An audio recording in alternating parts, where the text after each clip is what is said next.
ఇప్పుడే ఎన్గోల్డ్ బయర్స్ కి కాల్ చేయండి. మీ తాకట్టు బంగారం కష్టాలకి గుడ్ బై చెప్పండి.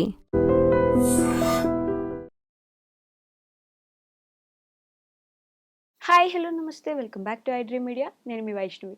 కలియుగ ప్రత్యక్ష దైవం వెంకటేశ్వర స్వామి ఇప్పుడు మనందరికీ అందుబాటులో ఉన్నారు. తిరుపతి వెళ్ళి మనం చూస్తూ ఉంటాం. మరి అప్పట్లో మునులు ఋషులు చాలామంది ఎన్నో రోజులు ఎన్నో సంవత్సరాల పాటు యాగాలు ధ్యానం చేసి తపస్సు చేస్తే కూడా కనిపించిన స్వామి ఇంత పాపాత్ములు ఉన్న మనం అందరం అనుకుంటా ఉంటాం, మనం అసలు ఎన్ని పాపాలు చేస్తూ ఉంటామని. మరి ఇంత పాపాత్ములు ఉన్న దేశంలో మనందరికీ అందుబాటులో కలియుగ ప్రత్యక్ష దైవంగా మనందరికీ ఎందుకు కనిపిస్తున్నారు? ఈ విషయం గురించి మాట్లాడడానికి ఈరోజు నాతో పాటు డాక్టర్ హరీష్ ధనేటి గారు సార్తో మాట్లాడదాం. హలో సార్, నమస్తే. నమస్తే. ఎలా ఉన్నారు? ఆల్ గుడ్ అండి. సో కలియుగ ప్రత్యక్ష దైవం అంటే కలియుగ ప్రత్యక్ష దైవం ఆయన ఉండేది విగ్రహ రూపేణ అయినప్పటికీ మనం ప్రత్యక్ష దైవం అంటున్నామంటే అక్కడ ఆయన నిలబడ్డారు కాబట్టి మనం చూస్తున్నాం. ఆయన అలా వచ్చి నిలబడి మనకు కనిపిస్తున్నారని చెప్తారు కదా. మరి అప్పట్లో ఆ మునులు ఋషులు అంత తపస్సు చేసి ధ్యానాలు చేసి యాగాలు చేసి ఏళ్ళ పాటు చూడాలనుకుంటే కూడా ఆయన కనిపించినప్పుడు మనం ఇంత పాపాలు చేస్తామండి. మన దేశంలో ఎన్నెన్నో జరుగుతున్నాయి. మరి అలాంటప్పుడు మనకెందుకు స్వామి అలా కనిపిస్తున్నారు రెగ్యులర్గా? మనం ఎందుకు చూడగలుగుతున్నాం ఆయన్ని? గోవిందా గోవింద, ఎంత బ్యూటిఫుల్ ఎనాలజీ, ఎంత బ్యూటిఫుల్. అండ్ కలియుగంలో ఆ లక్ ఉంది అని ఎంజాయ్ చేయాలి ఫస్ట్ థింగ్. మనకి అట్లీస్ట్ తిరుమల వెళ్ళి అలా ఆయన ముందు ఇక్కడ ఒక చాలా బ్యూటిఫుల్ సీన్స్ చెప్తాను, వాటితో కోరిలేట్ చేసుకోవచ్చు. అది రైటా రాంగా ఆయనకు తెలిసిందే, మనం చేసేది ఏంటది. అయితే కొన్ని విషయాలు మనం ఆలోచించుకుంటే, నేను అథారిటీ కాదు, బట్ స్టిల్ ఐ ట్రై, నాకు అనిపించింది చెప్తాను. సో ఫస్ట్ వచ్చేసి, ఎవరైనా మీరు దర్శనం వెళ్ళిన తర్వాత బయటకు వచ్చాక చూడండి, మరి ఆ లైన్ దాకా దే మే బి డిఫరెంట్. ఆ లైన్ చూసి బయటకు వచ్చాక టోటల్ ఎంత బాగా అయిందో దర్శనం అనే మాటతోనే వస్తారు బయటికి. ఎవరు కూడా ఏంటోలే ఇన్ని గంటల నుంచి ఉన్నానులే అని ఎప్పుడు అనిపించదు. That transform. ఎందుకంటే ఆ జంక్షన్ దాటి లోపలికి కూడా 1 మినిట్ కూడా మనం చూడకపోయినా అంత హ్యాపీనెస్ తో వస్తాం బయటికి. ఆ జంక్షన్ దాటగానే దే ఆర్ యాక్చువల్లీ క్లెన్స్డ్. వాళ్ళ ఏదైతే ఆ ఫిజికల్ పాపపు శరీరం అది బయట వదిలి లోపలికి వెళ్తారు. ఓకే, ఇది ఒక ఆస్పెక్ట్ నేను అనుకునేది. Because they get that beautiful feel. Okay, విగ్రహ రూపంలో ఉన్నాడు కాబట్టి మనమందరము వెళ్ళి చూడగలిగే ఒక సిస్టమ్ ఉంది కాబట్టి. బట్ ఋషులు మునులకి కనిపించాలి అని అనుకుంటున్న సిస్టమ్ వేరు. మనుషులుగా మనం వెళ్ళి చూడడం, మన చర్మచక్షులతో చూడడం ఈజ్ డిఫరెంట్. ఓకే, మనమంతా కోరికలు తీర్చుకోవడానికి వెళితే వాళ్ళు ఆ కోరికలే లేని స్థితికి వెళ్ళడానికి వెళతారు. మోక్షం కోసమో చేయడం కోసమో తనలో ఐక్యం అవ్వడం కోసమో చేస్తారు. సో దాన్ని డిఫరెంట్గా చూడాలి. సరే, పాపాలు చేశారు ఓకే, పాపాలు చేశారు అందరూ అసలు నేనైతే పాపం పుణ్యం అనే కాన్సెప్ట్నే చాలా దూరం పెడతాను. ఓకే, జనరలీ పాపాలు పుణ్యాలు అనేవి లెక్కలు వేసుకోవడానికి, కానీ మనం ఎవ్వరము చెప్పలేము ఏది పాపమో ఏది పుణ్యమో. ఓకే, ఏది పాపమో ఏది పుణ్యమో మనం అసలు ఎప్పటికీ చెప్పలేము. అంటే అది వాడికి రైట్ అని అంటున్నారా? చేస్తున్న వాడికి రైట్ అయి ఉండొచ్చునా?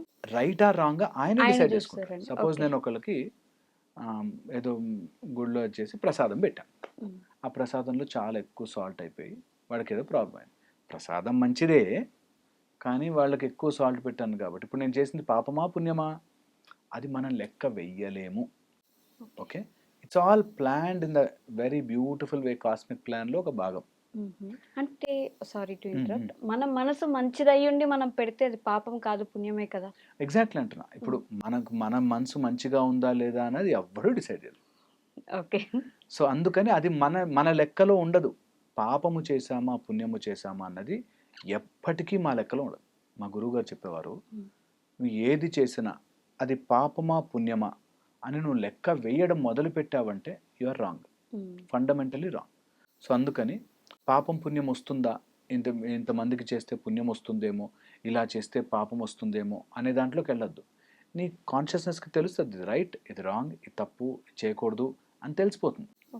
సో అలా చేయకుండా మనం లైఫ్లో ముందుకెళ్తాం. అది పాపమా పుణ్యమా అనేది దశరథ మహారాజుకే తెలియలేదు, మనం ఎంత ఆఫ్టర్ ఆల్. అందుకని సో ఫండమెంటల్లీ మనకి పాపాలు చేశాము కాబట్టి ఎంతోమంది భగవంతుడి క్యూలో నుంచుని వెళ్ళి వెంకటేశ్వర స్వామిని దర్శనం చేసి అలా ట్రాన్స్ఫార్మ్డ్గా బయటకు వచ్చిన వాళ్ళు తెలుసు నాకు ఎంతోమంది. ఓకే, జస్ట్ బయట ఏమన్నా పాపాలు చేసుండొచ్చు, పుణ్యాలు చేసుండొచ్చు, లోపలికి వచ్చి దే జస్ట్ ట్రాన్స్ఫార్మ్.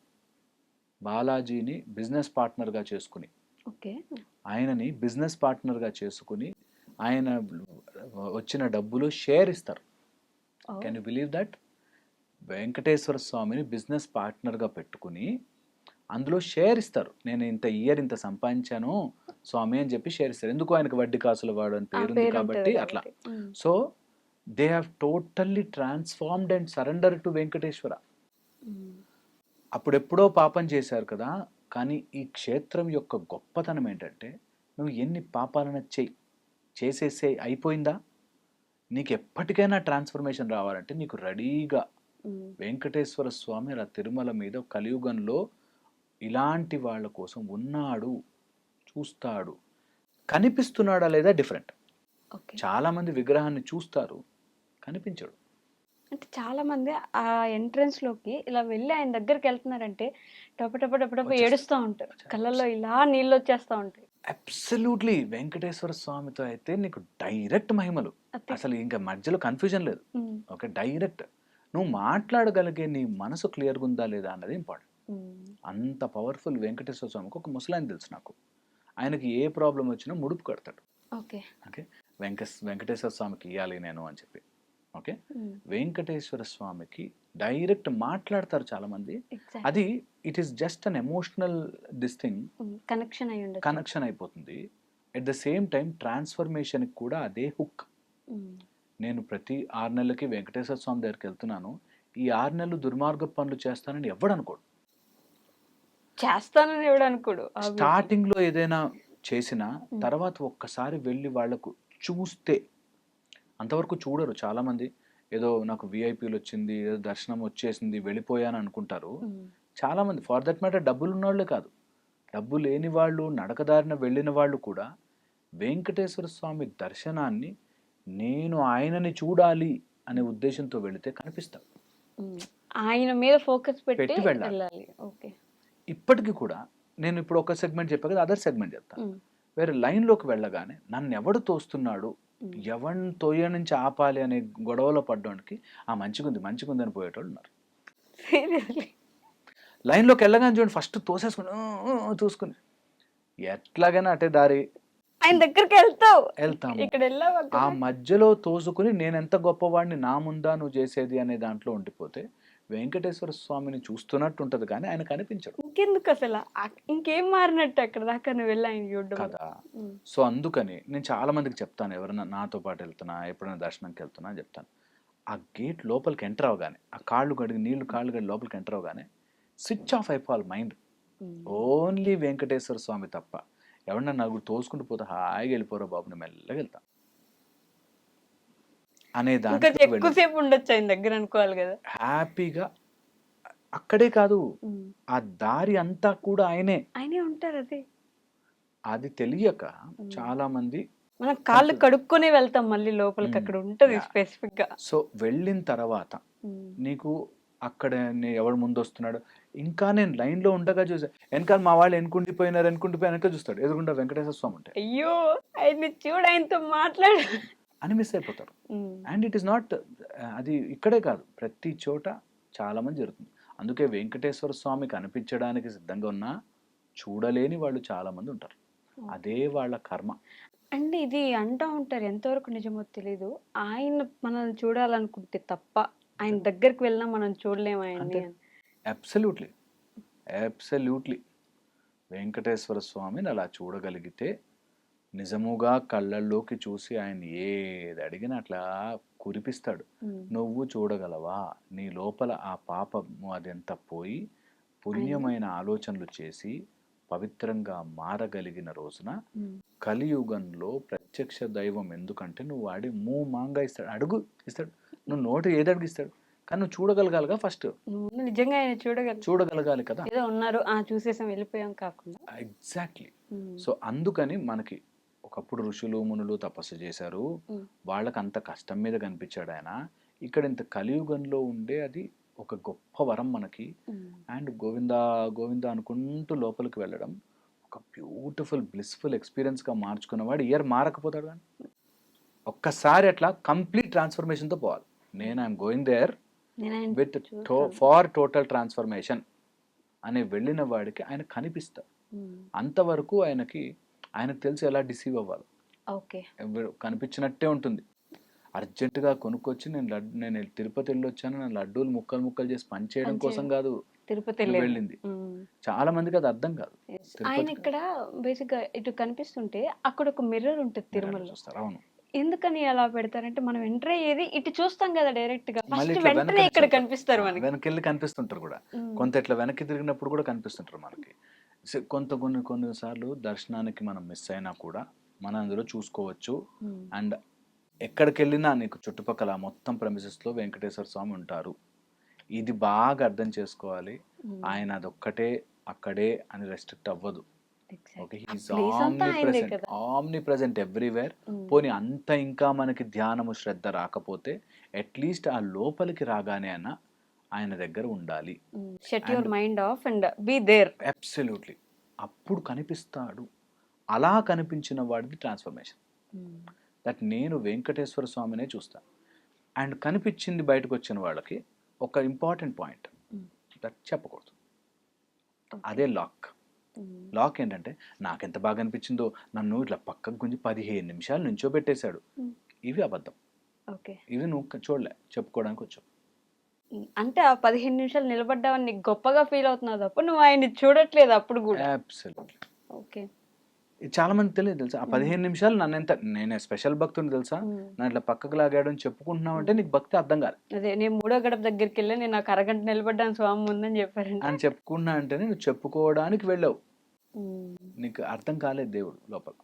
భగవంతుడు నీకు అర్థమైన రోజు ఠక్ మన మారుతుంది. అలాంటివన్నీ ఆపేస్తాం ముందు. చెప్పుకోవడం మానేసి అలా ఉండిపోతాం. ఆహా ఎంత అద్భుతము అని. ఆ transformation, that is your consciousness standing there. Why do people cry in front of him? ఆయన చూడంగానే చాలా మంది ఏడుస్తూ ఉంటారు. ఆ ఎమోషనల్ ఎక్సైట్మెంట్ ఎంత బాగుంటుంది sir. You are seeing yourself there. అంత ట్రూ ట్రాన్స్ఫర్మేషన్ అది. అంటే అది ఎప్పుడో ఒకసారి వెళ్ళి కూడా కాదు, రెగ్యులర్ గా ఆయన చూడడానికి వెళ్ళే వాళ్ళకి కూడా. కొంతమంది ఎమోషనల్ ఓవర్ యాక్టివిటీ ఉంటుంది, అది వేరే. ఓకే. కావాలని వాళ్ళకి ఏదో వచ్చేస్తున్నట్టు, because their vessel is not ready. వాళ్ళ సిస్టమ్ ఇంకా రెడీ లేదు. సో ఆ ఎక్సైట్మెంట్ లో ఏడ్చేస్తారు. కొంతమంది ఎవరైనా మా అబ్బాయి పాస్ అయ్యాడు అనగానే ఏడ్చేస్తారు. పాస్ అయ్యాడు, ఎగ్జామ్ ఎట్లాగైనా పాస్ అవుతారు. ఓకే, ఏదైనా ర్యాంక్ తెచ్చుకోవాలంటే ఇన్ని రోజులు కష్టపడ్డందుకు వచ్చిందని ఏడుస్తారు. ఎమోషనల్లీ యాక్టివిటీ వేరు, నిజంగా చూసి ట్రాన్స్ఫర్మేషన్లో అలా కళ్ళ నుంచి నీళ్ళు రావడం వేరు. ఆయన కనిపిస్తున్నాడని. ఎగ్జాక్ట్లీ. అందరికీ ఎలాంటి ఎక్స్పీరియన్స్ వస్తుందో మనం చెప్పలేం, కానీ కొంత ఎవరైతే డైరెక్ట్ ఆయన్ని చూడగలుగుతారో అసలు వెంకటేశ్వర స్వామి దర్శనం ఇస్ డిఫరెంట్. నేను చెప్తాను కదా, శ్రీశైలము ఇటు తిరుమల, ఓకే, రెండు బ్యూటిఫుల్ ఎక్స్పీరియన్స్ ఇస్తాయి. వెళ్ళి అక్కడ నిద్ర చేయాలి, అలోన్గా వెళ్ళాలి, అలా తిరిగి రావాలి, ఆ బేడి హనుమంతుల దగ్గర కూర్చుని అక్కడి నుంచి చూడాలి. You will see there is a different transformation టోటల్గా జరుగుతుంటుంది నీ లైఫ్లోంచి. ఓకే, ఇంకా సిస్టమ్స్తో పని పెట్టుకోవద్దు. అక్కడ ఏమవుతుంది, అక్కడ ఎంత లైన్ ఉంది, ఇంత ఇవి పక్కన పెట్టేసేసి హాయిగా ఆయన దగ్గర ఉన్నా అనే దాంట్లో వెళ్ళాలి. It's a transformative journey. Okay, మొత్తం నడకదారి కావచ్చు, మొత్తం త్రూ అవుట్ ట్రాన్స్ఫర్మేటివ్ జర్నీ. అట్లా వెళ్ళాలి. అది చేసుకున్న రోజున అప్పుడు మనకి వాళ్ళకి ఎందుకు కనిపించలే, మనకి ఎందుకు కనిపించట్లేదు ఇన్ని రోజులు తెలుస్తుంది. అయితే చాలామంది తిరుపతికి వెళ్ళొస్తుంటారు, తిరుమల వెళ్ళొస్తుంటారు, బట్ ట్రాన్స్ఫర్మేషన్ కొంతమందికి జరుగుతుంది, అప్పుడే కనిపించినట్టు. సో నేను ఎప్పుడు చెప్తుంటాను నా ఫ్రెండ్స్కి, వాళ్ళకి ఎవరికైనా అడిగితే, దేవుడికైతే బ్యాడ్ నేమ్ తేవద్దు. నీకు నువ్వు బ్యాడ్ నేమ్ తెచ్చుకుంటే ఓకే, నువ్వు తిరుపతికి వెళ్ళి వచ్చేవరా ఇలా మాట్లాడుతున్నావా అని అడిగితే తిరుపతికి బ్యాడ్ నేమ్ కదా, తిరుమలకి. అందుకని మారు. అట్లీస్ట్ తిరుమల కోసం మారు. అట్లీస్ట్ వెంకటేశ్వర స్వామికి బ్యాడ్ నేమ్ తేవకూడదు కాబట్టి నా వల్ల ఆయనకి బ్యాడ్ నేమ్ ఏంటి అసలు అని కదా, నా వల్ల నువ్వు తిరుపతికి వెళ్ళొచ్చావురా, తిరుమలకి వెళ్ళొచ్చావు, ఏం మారావు అని అంటే, అమ్మో నా వల్ల ఆయనకి అంత మాట వస్తుంది అని చెప్పి నువ్వు ఆ భక్తిగా నా వల్ల ఆయనకు, అందుకనే మారతా, అందుకనే బాగా చదువుతా, అందుకని నేను ఇంకా మంచి జాబ్ తెచ్చుకుంటా, అందుకని నా భార్యని నేను కొట్టని తిట్టాను, అందుకని నేను ఇంత ట్రాన్స్ఫర్మ్ అవుతా, అందుకని మా ఆయనతో ఇంకా బాగుంటా అని అనుకున్న రోజున అది ట్రాన్స్ఫర్మేషన్. అది ఆయన మార్చినట్టు కదా, అది మార్చినట్టు. అలా మారగానే ఆయన చూస్తాడు నేను. అప్పుడు అడుగులు ఇట్ట మెట్లు కనిపిస్తుంటాయి, వైకుంఠ ద్వారం అప్పుడు తెచ్చుకుంటా. అప్పుడు తెరుచుకుంటాం. అంతవరకు కూడా చూసాం, దర్శనం చేసి వచ్చాం, అందరికీ ప్రసాదాలు పంచిపెట్టడానికి ఇట్స్ ఏ చాలామంది నాకు అర్థం కాదు ఈ మాట చెప్పాలి కాబట్టి చెప్తున్నా. తిరుపతి టూరిజంలా చూడకండి, క్షేత్రాలు టూరిజంలా చూడకండి. క్షేత్రం అనేది టూరిస్ట్ ప్లేస్ కాదు, ట్రాన్స్ఫర్మేటివ్ ప్లేస్. ఇది అర్థం కావాలి. ఏమైనా తప్పులు చెప్పుంటే, అయ్యో మనకు తెలియకపోయింటే క్షమించేసి. Okay, thank you. And for more videos, Please subscribe to iDream. Please subscribe to iDream. Please subscribe iDream. And please subscribe to iDream. For more videos, subscribe to iDream. please like, share, and subscribe to the channel. Congratulations, iDream. subscribe to iDream. Subscribe to iDream. So subscribe to iDream Media. iDream ki iDream team andarki huge congratulations. Please subscribe iDream Media. Please subscribe to iDream. Subscribe iDream. Please subscribe to iDream. iDream అంటే నా కళల channel subscribe చేసుకున్న నోరు తిరుగుతలేదు, మీరైతే గంట గుర్తు కొట్టండి. For more such videos, please subscribe to iDream. Subscribe to iDream. Please subscribe to iDream. Please subscribe iDream Media. Please do subscribe to iDream. Please subscribe to iDream Media. For best entertainment and information, please subscribe iDream. And don't forget to subscribe to iDream.